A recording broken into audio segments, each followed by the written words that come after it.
Bienvenue à ce tout nouvel épisode au podcast Le poids de la nuance, parce qu'aujourd'hui, on va arrêter de parler de juste nous, de ce que les gens peuvent changer, mais vraiment de l'impact de l'environnement par rapport à notre succès en perte de gras ou en prise de masse musculaire. Fait que souvent, on a tendance beaucoup à être dans l'action, à compter nos calories, à vouloir avoir des stratégies alimentaires, à beaucoup vouloir pousser à la salle. Mais on ne se rend pas compte qu'il y a des facteurs dans notre environnement qui impactent les résultats qu'on veut avoir ou qui rendent ça plus facile ou plus difficile. Alors aujourd'hui, on voulait vous ouvrir un peu les yeux par rapport à ça. Bienvenue au tout nouvel épisode du podcast Le poids de la nuance par Kinvolve Fitness. Ce podcast est pour tous ceux qui se sentent désinformés, désorganisés et démotivés en naviguant à travers le monde du fitness. Dans chaque épisode, la science et la pratique sont mis de l'avant, sous toutes leurs nuances, pour donner les meilleurs outils et les fondements derrière l'entraînement et la nutrition. Si tu cherches à t'investir dans ta transformation une fois pour toutes, ce podcast est pour toi. Premier point, et je pense que c'est quand même un sujet qui est assez sensible, c'est nous par rapport à la société. Fait que la société en tant qu'environnement. Puis dans ce volet-là, dans le fond, je veux aussi apporter un peu les réseaux sociaux, même si c'est quelque chose qu'on parle souvent, c'est qu'on ne sait plus si c'est bien d'une certaine manière d'être en quête d'une perte de gras, par exemple, ou d'une prise de masse musculaire, parce qu'on est toujours confronté au fait que, OK, mais là, je vois un physique qui est relativement inatteignable. Puis, mais par contre, j'aime le look un peu, mais en même temps, je sais que c'est des images qui sont irréalistes, fait que je ne devrais pas être affecté par ça, mais c'est quand même un enjeu qui est très, très fréquent chez les gens qui ne savent plus exactement où donner de la tête par rapport à leurs objectifs. Non, ça a du sens. Puis, tu sais, étant moi-même quelqu'un qui a été influencé très jeune par ces genres d'images-là, moi, je me suis jamais posé la question, puis je me suis jamais dit non plus, écoute, je vais pas le faire parce que c'est ce que la société veut de moi, là. Tu sais, fait que d'une façon ou d'une autre, je comprends par contre les gens qui pensent comme ça, mais d'une façon, tu sais, peu importe comment la société t'influence, tu vas être influencé. Tu vas être influencé. Fait que si c'est ce que tu veux atteindre, je pense pas non plus que ça soit négatif, à moins que tu veux prendre des chemins négatifs, évidemment, pour arriver là. Mais ça devient un petit peu difficile de savoir est-ce que tu le fais pour toi, est-ce que tu le fais parce que la société veut que tu le fasses. La réalité, c'est que ça devient ton besoin à un moment donné aussi. Puis c'est juste de te poser la question, en fait, dans quel corps je serais satisfait, dans quel corps j'aurais confiance en moi, dans quel corps je serais heureux. Parce qu'on n'est pas en train de dire que le seul corps possible, c'est celui de Arnold Schwarzenegger parce que c'est le plus beau. C'est pas ça le point. C'est toi, en tant que personne, qu'est-ce que t'aimes? Dans quel corps serais-tu satisfait d'être? Puis à partir de là, c'est de faire les actions, si tu veux les faire, pour aller vers ce corps-là. Tu sais, ça reste un petit peu un mélange entre body positivity puis les gens qui veulent genre go, tu sais, à un certain point, mais moi, ça serait plus du body positivity dans la mesure où tant que tu es content dans ton corps, tant que tu es heureux dans ce que tu n'as pas nécessairement besoin de changer ton apparence pour avoir l'air de tout le monde. C'est pas ça le but non plus, sauf que c'est sûr que les pressions sociales nous poussent à changer. Le regarde sur les réseaux sociaux, il y a de plus en plus de jeunes de 16 ans qui, tu sais, le gym devient de plus en plus populaire, ce qui est une bonne chose, mais il y a aussi de plus en plus de jeunes hommes de 16 ans qui font des stéroïdes. Tout le monde est plus... Moi, à 16 ans, il n'y avait pas de gars aussi musclés que ça de mon âge. Là. Aucune chance. Mais maintenant, on dirait que on a le don de toujours rendre ça comme d'exagérer. Fait que ça peut être une bonne chose, ça peut être négatif. Encore une fois, je pense que c'est vraiment une opinion personnelle, puis tout le monde a le droit à son opinion. Clairement, quelqu'un qui veut avoir l'air d'un gros bodybuilder puis qui a l'air d'un gros bodybuilder va pas te dire que c'est négatif. Mais pour d'autres, oui. Fait que rendu là, fais ta tête, mais choisis vraiment ce que tu veux faire en fonction de comment tu vas te sentir, parce qu'à la fin de la journée, peu importe si c'est la société qui t'impacte ou c'est la société qui t'influence ou pas, si t'es pas heureux, ça marche pas. Là. Ouais. Puis je veux qu'on parle aussi là, qu'on sorte en fait du contexte des enjeux de santé. Parce que, tu sais, je veux pas qu'on parle des enjeux de santé liés au diabète, liés à l'obésité, puis tous les syndromes métaboliques. Là. Vraiment, une personne qui n'a pas de ces symptômes-là, de ces enjeux de santé-là, souvent, ces personnes-là vont aussi avoir des pressions sociales pour réduire leur pourcentage de gras, par exemple. Et c'est là, justement, que ça revient exactement à ce que tu disais, que tu dois dire, est-ce que tu es bien dans ton corps? Est-ce que en ce moment ton corps est fonctionnel? Si tu n'as pas de douleur chronique, tu n'as pas de problème, tu n'as pas d'enjeu de santé quelconque, puis que tu es heureux, mais tu ne devrais pas sacrifier un bien-être pour une transformation physique qui ne t'appartient pas nécessairement. Donc après, c'est vraiment une question de personnel, puis de prendre le temps de faire de l'introspection.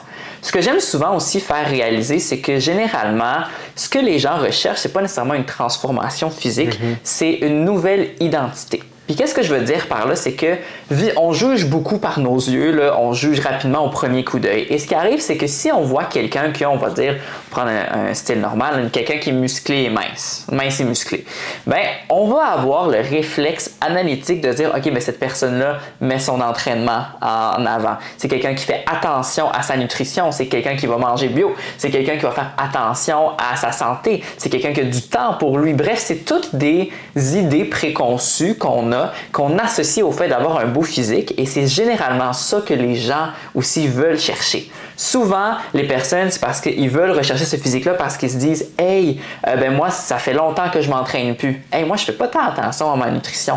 Moi, je mets pas de temps pour moi. Je m'occupe juste de mes enfants. Je m'occupe juste de mon travail. J'ai pas de temps pour moi. » Puis c'est justement ça qui fait que les gens sont comme pris un peu dans le fait de « Ok, mais je veux changer, j'ai besoin de changement. » Tout ça pour dire que c'est pas nécessairement leur physique que vous recherchez, mais bien vous à vous sentir bien avec vos habitudes à vous puis votre identité d'une certaine manière. Ce que je veux mentionner aussi, c'est tout au long du podcast, peut-être qu'on va référer à un beau physique, mais ça n'a pas rapport avec nécessairement ce que nous on trouve beau ou ce qui devrait être perçu comme beau. C'est vraiment ce que cette personne-là, la personne qu'on utilise en exemple, qui est une personne fictive, trouve beau. Parce que la réalité avec ça, c'est qu'on s'entend que c'est différent d'une personne à l'autre. Puis un bodybuilder va aimer les physiques vraiment très, très, très musclés, tandis que peut-être que la population générale ne va pas aimer ce visuel-là. Fait que c'est juste de parler, c'est ça, des idées préconçues qui sont liées au physique. T'sais, au même principe que si on va à l'inverse, dans la société actuellement, quelqu'un que Simon décrivait comme mince et musclé va être vanté pour ses mérites. Probablement que cette personne-là doit avoir une folle discipline. Puis au contraire, sujet un petit peu plus chaud, mais je veux en parler, les gens qui voient quelqu'un dans une situation d'obésité ou en surpoids vont tout de suite associer des étiquettes négatives à cette personne-là, du genre paresse ou ce genre d'affaires-là. Puis la réalité, c'est que c'est loin d'être le cas. Puis je pense que ça part de loin, étant donné que la majorité aussi des médecins ont tendance à avoir ce même diagnostic-là. Puis moindrement que quelqu'un est en surpoids, c'est OK, tous tes problèmes sont dus au surpoids. Je veux dire, fait que reste que la société influence, veut pas, négativement les gens qui sont en surpoids, puis influence probablement positivement les gens qui sont dits en shape, disons-le comme ça. Donc au final, par rapport à l'impact que la société là, peut avoir sur nous, l'important c'est toujours de prioriser votre bien-être à vous. Fait qu'on parle, si vous prenez une décision de transformer votre physique, de perdre, je sais pas, 30 livres de gras, mais que ça va à l'encontre de votre bien-être, vous devez faire des sacrifices que vous n'êtes pas fait à faire, vous êtes plus malheureux, eh bien, probablement que ce n'est pas un bon objectif pour vous dans ce contexte-là. Donc, vraiment, le bien-être est toujours la priorité, puis c'est tout ce qui va vous rester à la fin, c'est toujours le bien-être. Parce qu'il y a des personnes qui, même très minces et musclées, peuvent être hyper malheureux, là. Donc, gardez ça en tête. Maintenant, par contre, si vous êtes quand même dans un objectif où est-ce que vous essayez de perdre du gras ou que vous voulez prendre de la masse musculaire, il y a quand même notre environnement physique qui peut avoir un impact sur nos résultats. Le premier exemple que j'ai de ça, puis je pense que tout le monde va vraiment relate à ça, c'est puis moi je suis comme ça, je ne peux pas avoir certaines choses dans mon armoire. OK?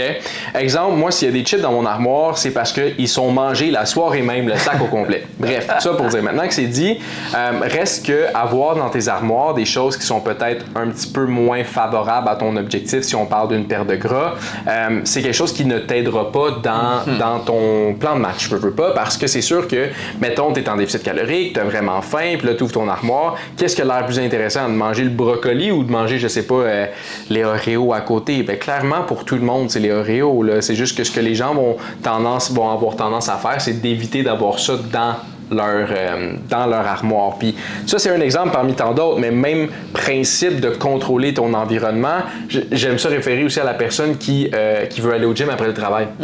Fait qu'il y a plusieurs choses. Évidemment, si ton gym il est sur ton chemin, bien clairement, il y a plus de chances que tu y ailles, mais si tu laisses tes souliers à côté de ta porte, par exemple, ou même si tu apportes ton linge de gym avec toi, puis que tu n'as pas besoin de retourner à la maison, bien ça c'est quelque chose tu t'es mis dans un environnement qui est avantageux pour réussir à faire quelque chose que tu penses qu'après le travail va être difficile de faire parce que tu n'auras pas d'énergie. Fait que concrètement, c'est le genre de situation où tu peux te mettre dans un environnement favorable, puis il y a plein d'environnements qui peuvent être favorables ou défavorables. Exactement, puis c'est vraiment ça qu'il faut faire attention. Puis on a plein de petits réflexes là, qu'on peut détecter si un environnement est favorable ou non. Le premier exemple, si on parlait d'armoire, moi je vais parler de frigo. Fait que par exemple, si on ouvre le frigo, quelque chose qui va être favorable, c'est si on a de la nourriture qui est accessible. Puis après, si on a de la nourriture qui est accessible, c'est le premier critère. Je n'ai pas qualifié la nourriture de rien. Par contre, si la seule nourriture qui est accessible, c'est de la nourriture qui est déjà préfaite, c'est de la nourriture, je sais pas, comme on a des salamis qui traînent, on a des choses, puis qu'on n'a rien qui est accessible rapidement, qui donne tout le reste, là, que ce soit de la viande, que ce soit des légumes, ça demande de la préparation, mais on va avoir tendance à opter vers les choses qui ne demandent pas de préparation parce que c'est plus accessible. Donc, quand on veut créer des habitudes, on va essayer de créer un environnement qui est favorable. Donc, si dans vos objectifs, vous voulez augmenter votre apport en protéines, l'idéal serait d'avoir des sources de protéines qui sont toujours prêtes dans le frigo, que ce soit à base de lait ou que ce soit de la viande déjà cuite. Faites vos choix, mais bref, ça peut augmenter vos chances d'avoir plus de protéines. Même chose si l'objectif, c'est de manger plus de légumes. On s'entend que s'il n'y a pas de légumes coupés en avance, on n'aura pas envie de se préparer un concombre, on n'aura pas envie de peler des longues carottes. L'exemple le plus simple, en parlant de carottes, c'est qu'on va avoir tendance à acheter les sacs de petites carottes parce qu'on n'a pas besoin de les peler, alors que ça coûte beaucoup plus cher qu'un gros sac de carottes que là, il faut nettoyer nous-mêmes. Puis hot take, ça goûte meilleur les grosses carottes. Voilà. Ça, c'est débattable. C'est débattable. Donc, on veut créer des choses comme ça qui sont d'environnement favorable.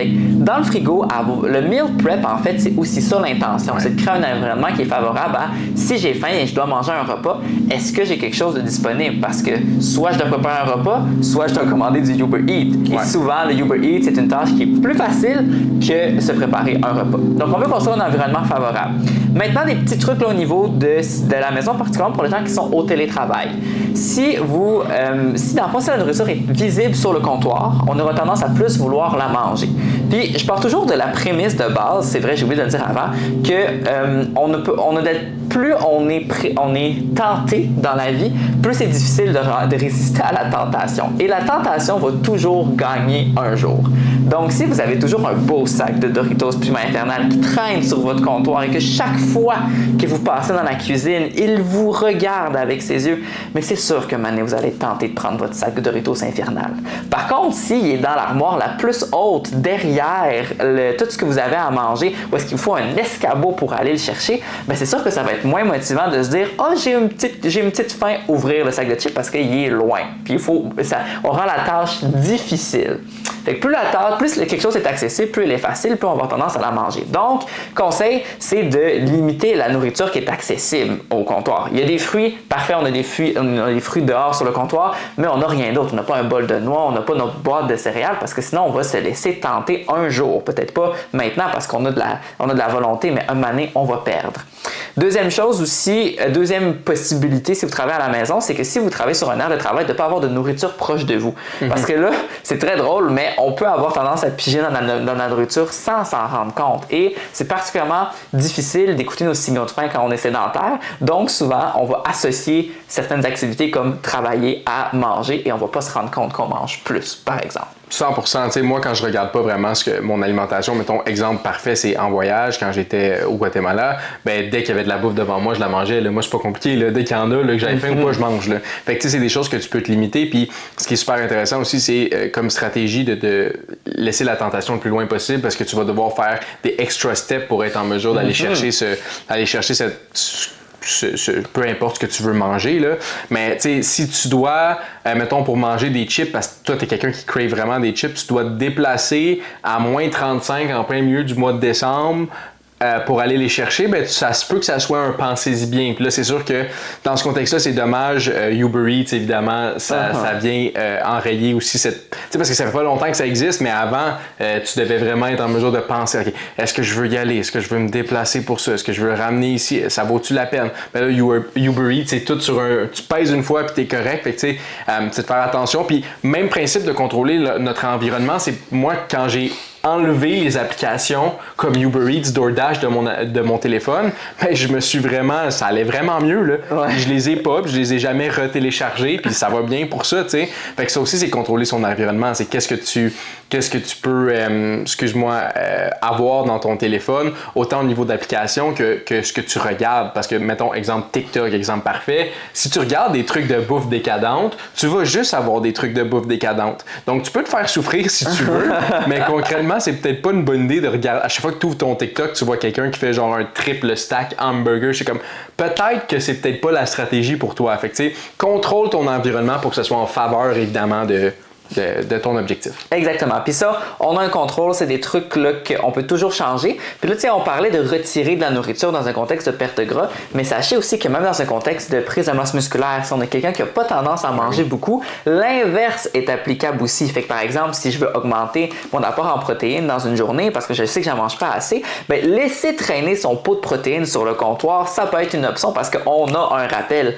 Même chose pour boire de l'eau. Si on n'a pas de verre d'eau de disponible, tu sais, puis là, ça dépend comme c'est quoi vos règles à la maison, comme ici, il n'y a pas de verre d'eau qui traîne. Mais moi, j'avais l'habitude de toujours avoir un verre d'eau près de l'évier. Fait que par exemple, si j'ai besoin d'eau puis je me fais une tâche comme je fais la vaisselle, ben, je sais que je peux boire un verre d'eau en même temps. Bref, transformez votre environnement pour que ce soit facile pour votre objectif. Donc, ça se peut que ce soit de retirer des choses de votre environnement, de cacher des choses, ou ça se peut que ce soit d'en ajouter aussi. Fait que par exemple, ajouter des fruits et des légumes, par exemple, sur le comptoir et retirer d'autres affaires. Bon, après, regardez si ça périme ou non là, pour les conseils de mettre des légumes à l'extérieur du frigo. Mais bref, vous comprenez le concept. Avant qu'on continue, j'ai un petit service à te demander. Si tu aimes ce genre de contenu, laisse un like ou un 5 étoiles, puis partage avec un ami qui pourrait bénéficier de ce genre d'informations-là. Qui sait, tu pourrais peut-être nous aider à remplir notre mission de rattraper les erreurs du fitness une personne à la fois. Fait que ça, c'est vraiment par rapport à l'environnement physique. Puis l'environnement physique, ça a beaucoup plus d'impact qu'on pense. On veut vraiment le faciliter le plus possible. Une autre chose qui a un impact négatif, c'est l'environnement social. Puis là, j'ai dit négatif, mais ça peut être aussi positif. Là. Fait que l'environnement social et les gens qui nous entourent, ça a un impact. Puis on a eu des cas là, de ça. Là. Ben, je l'entends quand même souvent. Moi, le cas que je revois le plus souvent, honnêtement, c'est un cas que je trouve un peu plate dans la mesure où quelqu'un vient me voir pour évidemment une perte de gras. Puis elle ou lui, peu importe cette personne-là, a de la misère à perdre du gras, c'est vraiment difficile. Puis à la maison, je demande, est-ce que tu as le support de ton copain, ta copine à la maison? Puis là, ils vont me dire oui. Mais là, après, on réalise que cette personne-là, là, on parle du copain ou de la copine, n'est même pas à l'aise à arrêter d'acheter des sucreries pour aider sa copine ou son copain. Fait que moi, je trouve que ça, c'est quelque chose qui est très limitant. Parce que, tu sais, la stratégie, exemple, moi, la stratégie, ça serait évidemment d'enlever ça de mes armoires parce que je mange beaucoup. Dès que je les vois, je mange. Moi, c'est comme ça que je fonctionne. Ben, concrètement, ça serait le fun, évidemment, qu'il n'y en ait pas dans l'armoire. Puis si quelqu'un, évidemment, qui veut te supporter pourrait... Puis là, je te dis pas de ne pas l'avoir. C'est peut-être juste de le changer d'armoire, ne pas dire où sont les choses, mais d'être en mesure d'encourager la personne dans ce processus-là. Ça peut être bien. Ça peut être positif, comme ça peut être négatif. Tu peux avoir quelqu'un qui est comme parfait. Je vais utiliser ton élan de motivation pour moi aussi faire une remise en forme. On arrête d'acheter ça. Tant mieux. Ça, c'est du support qu'on aime. Les gens se supportent entre eux. Mais ça se peut aussi que dans un contexte que la personne soit comme non, moi je m'en fous, puis je veux continuer à tout acheter ces affaires-là, puis ça devient difficile évidemment de se contrôler. T'sais. Il y a ça, puis il y a aussi des choses comme, on l'a entendu dans nos clients, puis même moi personnellement, c'est quelque chose que j'ai déjà entendu aussi. On va pas mettre personne sur le spot, mais si tu continues à, mettons, perdre du gras, ben ça va plus vraiment être à mon goût. Fait que même dans la situation que nous on parle, c'est si tu continues à perdre du gras, ben je t'aimerais plus, je vais te laisser. C'est quand même harsh parce que la personne qui a un objectif en ce moment de perdre du gras puis qui est satisfaite de son résultat, qui se fait dire si tu continues, ben je vais te laisser ou je t'aimerais plus, il y a des bonnes chances que la personne se dise est-ce que mon objectif vaut encore la peine? Tu sais, fait que ça peut être justement influencer négativement ça aussi. Exactement. Puis moi j'ai un autre qui vient dans la tête, puis c'est vraiment, on a tous vécu ça. C'est moi j'ai quelqu'un qui est dans un gros processus d'une grosse perte de gras.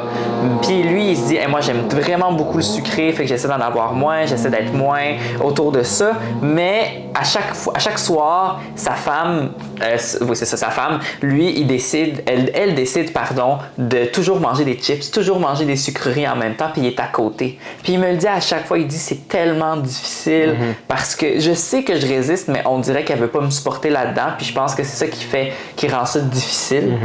Fait que quand on a un environnement où est-ce que on a quand on a un environnement où est-ce qu'on n'a pas de support, puis c'est pas juste un support verbal, c'est vraiment un support aussi au niveau des actions, ça peut rendre ça beaucoup plus difficile d'avoir des actions qui nous enlignent vers notre objectif. Ça crée comme de la résistance, c'est pas facilitant.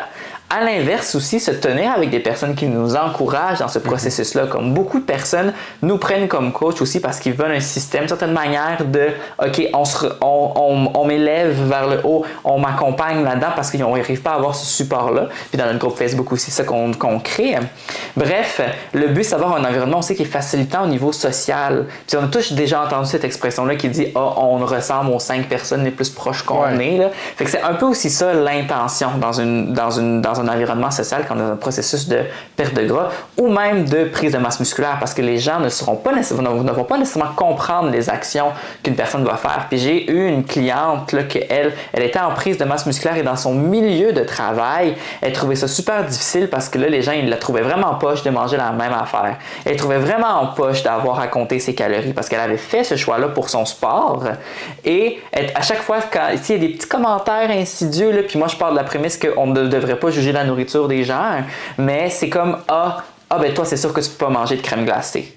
Mais tu sais, ça fait quand même mal de se faire dire moi, c'est sûr que je peux manger de crème glacée parce que rien n'empêcherait de manger de la crème glacée. Mais par contre, on l'étiquette parce qu'elle veut développer de la masse musculaire comme étant quelqu'un qui ne peut pas manger de la crème glacée. Puis on pourrait faire le cheminement inverse avec quelqu'un qui est en obésité et dire non, toi, tu peux pas manger de crème glacée, puis ce serait autant heurtant. Là.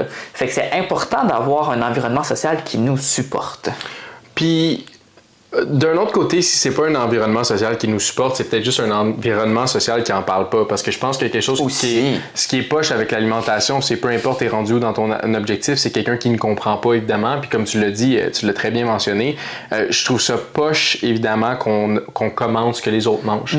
Au même principe que ça serait pas très bien vu si tu commentais, mettons, je sais pas, ce que ta tante, mettons, en surpoids mange, mais ça devrait pas être correct que ta tante en surpoids commente ce que toi tu manges si toi tu as un objectif quelconque. Fait que moi je pense que je suis, puis toi aussi je sais que tu es comme ça Simon, mais on est juste de l'optique de comme évidemment comme l'alimentation c'est très personnel. Là, je veux dire. Puis c'est un sujet très très très tabou, ça peut exacerber certains symptômes aussi si on commence à bâcher quelqu'un parce qu'il mange d'une certaine façon. Fait qu'il faut faire attention avec ce genre de commentaires là, puis essayer le moins possible de parler de l'alimentation des autres parce que c'est vraiment pas de nos affaires. Là. Ouais. Puis on n'a rien à savoir de la personne, si la personne a faim ou non. Puis moi je me souviens la première fois qu'on m'a parlé de mon poids quand j'avais 15 ans, c'est parce que je m'étais servi une deuxième assiette puis on s'est permis de faire un commentaire sur « Ah ouais, mais t'as pris du poids cet été, là. » Ouais, Comme, c'est pas faire des commentaires ou des jugements par rapport à ce que les gens y mangent. Faites-en pas, ça va aider là, tout le monde. Là. Mais bref, pour revenir à l'environnement social, c'est la même chose. Fait que sachez que c'est pas toujours possible de changer son environnement. Ça, sachez-le direct en partant. Par contre, on peut semer des graines, on peut prendre des décisions puis imposer des limites d'une certaine manière sur OK, ben moi, pendant que je suis en processus de perte de gras, je veux qu'on fasse ça pour m'aider. Souvent, ça prend du courage à demander, mais ça fait vraiment une très grosse différence. Puis j'aime beaucoup l'analogie, là, puis j'aurais voulu le faire au début du podcast, là, du poisson qui est malade dans son aquarium, puis qu'on se dit on s'en va en vacances. Fait que là, on retire le poisson de l'aquarium, on le met dans un aquarium propre, mais on nettoie pas l'aquarium après. Fait que quand on revient de vacances, on remet le poisson dans le même aquarium et il retombe malade. Mais c'est un peu le même concept aussi qu'on essaie d'avoir, que ce soit au niveau de l'environnement physique ou que ce soit aussi de l'environnement social, parce que ça se peut que vous devriez vous asseoir avec votre père, votre mère, n'importe qui vous entoure, votre conjoint, puis dire OK, mais pour m'aider dans ce processus-là de perte de gras, j'aimerais ça qu'il n'y ait pas de chips Doritos piment infernal qui rentrent dans la cuisine. Puis un autre concept que je veux juste rapidement effleurer, là, c'est que on n'a pas beaucoup parlé du contexte socio-économique aussi, mais je veux mentionner que ça peut être quelque chose qui, évidemment, peut être problématique pour certaines personnes. Fait que, tu sais, on s'adresse. Je veux dire, on pourrait prendre un podcast complet pour parler du contexte socio-économique, mais c'est vrai que, tu sais, souvent, c'est des commentaires qu'on entend, bien manger, ça coûte cher, ce genre d'affaires-là. Puis, on va pas se mentir, c'est vrai que tout coûte cher à un certain point. Fait que, comme, un contexte socio-économique aussi peut beaucoup changer sur les résultats d'une personne, tu sais. Même principe, quelqu'un qui ressent à 1000% le besoin d'un coach, mais n'a pas le budget et est loin d'avoir le budget d'avoir un coach, bien, clairement, sa progression dans un meilleur contexte socio-économique socio-économique, sa progression serait peut-être plus grande. Fait qu'évidemment, c'est pas tout le monde qui a le même contexte, il faut juste faire attention à ça. Ouais. Et c'est pour ça aussi qu'on fait notre podcast puis qu'on est autant sur les réseaux, c'est parce qu'on sait que c'est pas tout le monde qui a la liberté et le luxe de pouvoir s'offrir un coach. Donc, nous, on espère que ces capsules-là vous aident, puis n'hésitez pas justement à les partager à des personnes que vous savez que ça peut aider puis qui ne veulent pas se payer des coachs. Ben, ça fait plaisir qu'ils nous découvrent puis qu'ils en apprennent un peu plus sur l'entraînement, la nutrition au fur et à mesure. Sur ce, ça fait le tour de l'impact que l'environnement pourrait avoir sur vos résultats. Donc, au final, ce qui est important, c'est que vous vous concentriez sur votre bien-être et par la suite que vous trouviez le plus de facteurs facilitants pour vous au sein de votre environnement dans votre processus de perte de gras ou de prise de masse ou de remise en forme quelconque et d'essayer de limiter les obstacles que vous pouvez avoir. Sur ce, si vous avez des questions, des commentaires, vous voulez qu'on approfondisse un sujet ou vous vous êtes senti interpellé par notre sujet de l'environnement, n'hésitez pas à nous en faire part, à nous écrire directement sur Instagram. Vous pouvez écrire à Jérémy à coachj.knvl ou à moi-même à coachsim.knvl et on se revoit la semaine prochaine.